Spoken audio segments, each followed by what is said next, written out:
Live cities के night bulletin दिन भर बिहार में आपका स्वागत है। मैं निशा। खबरों की शुरुआत करेंगे, लेकिन उससे पहले एक नजर डालते हैं आज की सुर्खियों पर। सुप्रीम कोर्ट का जातीय गणना के आंकड़ों पर रोक लगाने से इनकार। सीएम नीतीश आज फिर पहुंचे सचिवालय, मचा हड़कंप। अचानक फिर जदयू कार्यालय पहुंचे नीतीश कुमार। जदयू विधायक ने खोया आपा, पत्रकारों को दी गाली। मिशन 2024 को लेकर पार्टी को क्या मंत्र दे गए जेपी नड्डा। दरभंगा एम्स पर फिर बवाल। जदयू ने बीजेपी पर किया पलटवार। तेज प्रताप की सलाह, पीएम मोदी रोज लगाए झाड़ू। मुजफ्फरपुर के कुलपति समेत 4 लोगों के खिलाफ केस दर्ज। बिहार सिपाही भर्ती परीक्षा लीक मामले में अब तक 150 लोग गिरफ्तार। जमुई में पति की हत्या, पत्नी साथ में थी लेकिन खरोज तक नहीं। और अब खबरें विस्तार से। बिहार सरकार ने 2 अक्टूबर को जातीय गणना के आंकड़े रिलीज किए थे। इस मामले में आज सुप्रीम कोर्ट से बिहार सरकार को बड़ी राहत मिली है। कोर्ट ने जातीय गणना के जारी आंकड़ों पर रोक लगाने से इनकार कर दिया है। सुप्रीम कोर्ट ने कहा कि हम किसी राज्य सरकार के काम पर रोक नहीं लगा सकते। कोर्ट ने बिहार सरकार को नोटिस जारी किया और अगले साल जनवरी तक जवाब देने को कहा है। कोर्ट ने कहा कि हम इस मामले में विस्तृत सुनवाई करेंगे।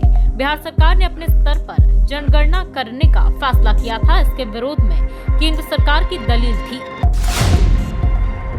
बिहार के मुख्यमंत्री नीतीश कुमार शुक्रवार की सुबह मुख्य सचिवालय पहुंच गए। यहां वे 9:25 में ही पहुंच गए थे।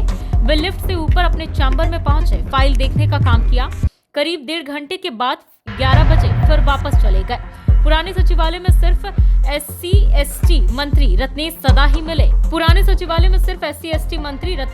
मिले। हालांकि सीएम नीतीश कुमार ने मंत्री के चैम्बर का जायजा नहीं लिया। सीएम नीतीश कुमार ने पहले ही कहा है कि वे सप्ताह में 3 दिन पुराना सचिवालय के चैम्बर में बैठेंगे, यहीं से कामकाज करेंगे। सप्ताह में 2 दिन सीएम सचिवालय में बैठेंगे। मुख्यमंत्री नीतीश कुमार इन दिनों पूरे एक्शन मोड में हैं। अचानक वो किसी न किसी विभाग में पहुंचकर कार्यस्थल का जायजा ले रहे हैं। जहां कई अधिकारी और मंत्री तो अपने दफ्तर में बैठे मिल रहे हैं, तो कई ड्यूटी से गायब मिल रहे। ऐसे अधिकारियों और मंत्रियों को वो समय पर आने की हिदायत भी दे रहे हैं। मुख्यमंत्री के अचानक पार्टी कार्यालय आने के कारण हलचल मच गई। कुछ देर बाद जदयू के राष्ट्रीय अध्यक्ष ललन सिंह भी पहुंच गए। दोनों के बीच बातचीत भी हुई। आधे घंटे तक जदयू कार्यालय में कार्यकर्ताओं और नेताओं से मिलने के बाद मुख्यमंत्री नीतीश कुमार बाहर निकल गए। भागलपुर जिला अंतर्गत गोपालपुर विधानसभा क्षेत्र के विधायक नीरज कुमार उर्फ गोपाल मंडल रिवॉल्वर प्रकरण के कारण इन दिनों सुर्खियों में है। एक विवाद अभी थमा नहीं था कि विधायक ने एक और विवाद को सामने ला दिया। पिछले दिनों हाथ में रिवॉल्वर लेकर अस्पताल में घूम रहे जदयू विधायक गोपाल मंडल से पटना में पत्रकारों ने जब इस मामले को लेकर सवाल किया तो गोपाल मंडल भड़क गए। इस दौरान विधायक ने अपना आपा खो दिया और पत्रकारों को बुरा भला कहने लगे। विधायक ने पहले सफाई दी कि रिवॉल्वर उनके हाथ में लेकर अस्पताल में प्रवेश करने की जरूरत क्यों पड़ी, लेकिन जब पत्रकारों ने इस कदम को गलत बताया तो विधायक भी अपना आपा खो बैठे। 2024 के लोकसभा चुनाव में कुछ महीनों का वक्त है, लेकिन तैयारियां शुरू हो चुकी है। बीजेपी के राष्ट्रीय अध्यक्ष जेपी नड्डा गुरुवार को 1 दिवसीय दौरे पर बिहार आए। प्रदेश कार्यालय में उन्होंने कोर कमेटी की बैठक की। बैठक में कई खास मुद्दों पर चर्चा हुई। कोर कमेटी की बैठक में क्या कुछ बातें हुई, इसका खुलासा नेता प्रतिपक्ष विजय कुमार सिन्हा ने किया।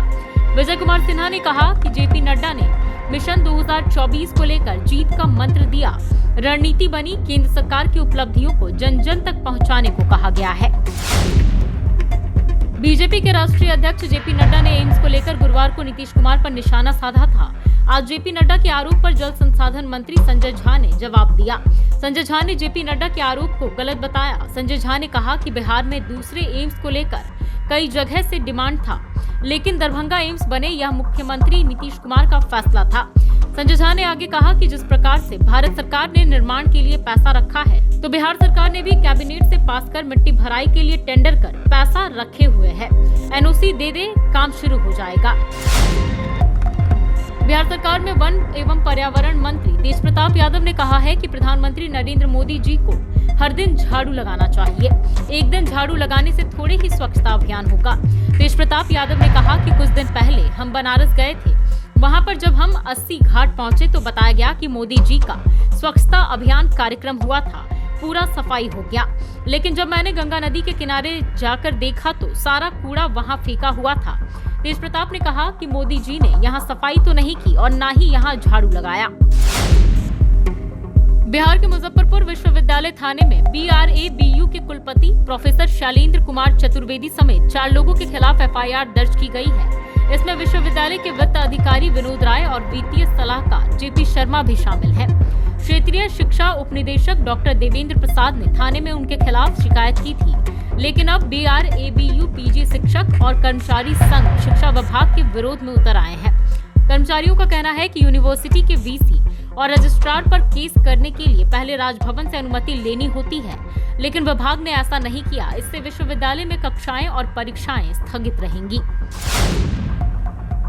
सिपाही भर्ती परीक्षा के पेपर लीक मामले में पुलिस की कार्रवाई लगातार जारी है। पूरे मामले की जानकारी देते हुए ADG पुलिस मुख्यालय JS गंगवार ने बताया कि इसी कड़ी में पुलिस ने अलग अलग जिलों से अब तक 150 लोगों को गिरफ्तार कर लिया है। वहीं 22 लोगों पर FIR दर्ज किया गया है। इस मामले में गिरफ्तार मास्टरमाइंड चंदन की निशानदेही पर 8 लोगों की गिरफ्तारी हुई है। वहीं गिरफ्तार लोगों से कई महत्वपूर्ण कागजात भी बरामद किए गए हैं, जिसके बाद पुलिस गिरफ्तार लोगों से पूछताछ कर रही है। पुलिस लगातार इस मामले को लेकर कार्रवाई कर रही है।